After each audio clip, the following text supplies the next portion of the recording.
NDA హయాంలో అవినీతి లేదన్నారు ప్రధాని మోడీ. దశాబ్దాలుగా పాతుకుపోయిన దళారీ వ్యవస్థను కూడా నిర్మూలించామని చెప్పారు. వారణాసిలో జరుగుతున్న ప్రవాస భారతీయ దినోత్సవం రెండో రోజు సభలో ఆయన పాల్గొన్నారు. కేంద్రం విడుదల చేస్తున్న ప్రతి రూపాయిలో పేదలకు కొంతే చేరుతోందని మాజీ ప్రధాని రాజీవ్ చెప్పారని మోడీ గుర్తు చేశారు. కానీ ప్రస్తుత ప్రభుత్వంపై అవినీతి మచ్చలేదని, కనీసం ఆరోపణలు చేయటానికి కూడా ప్రతిపక్షాలకు అవకాశం దొరకటం లేదని సెటైర్లేశారు మోడీ.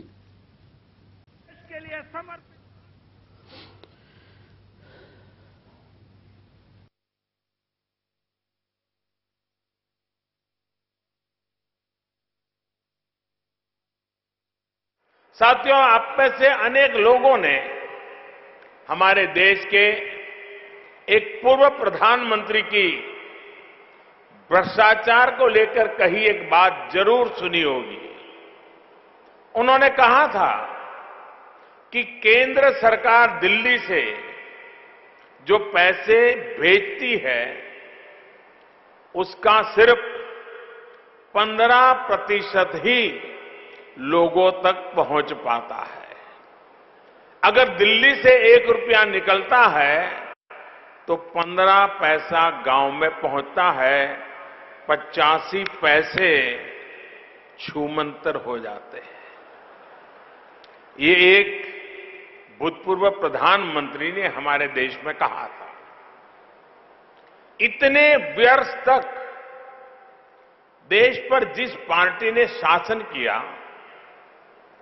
उसने देश को जो व्यवस्था दी थी, उस सच्चाई को प्रधानमंत्री रहते हुए उन्होंने स्वीकार किया था।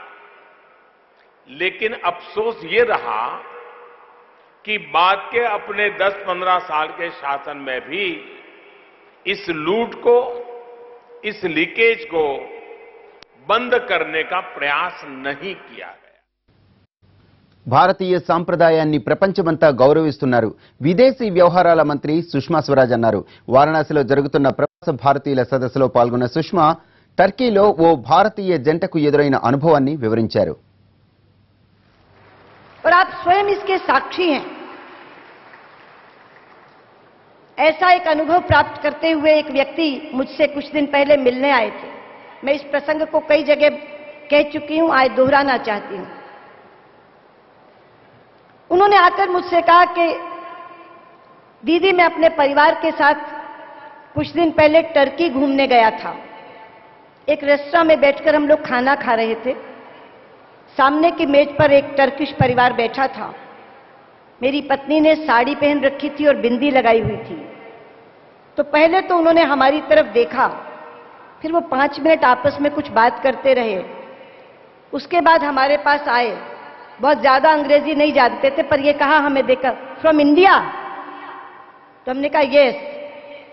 तो बोले, India a great country, Modi a great leader. और उसके बाद हमसे बोले सेल्फी सेल्फी सेल्फी। तो उन्होंने कहा कि हमें गूज बम्स आ गए, रोमांचित हो गए। बोले, दीदी, मैं तो कोई सेलिब्रिटी नहीं हूं, मैं कोई अचीवर नहीं हूं।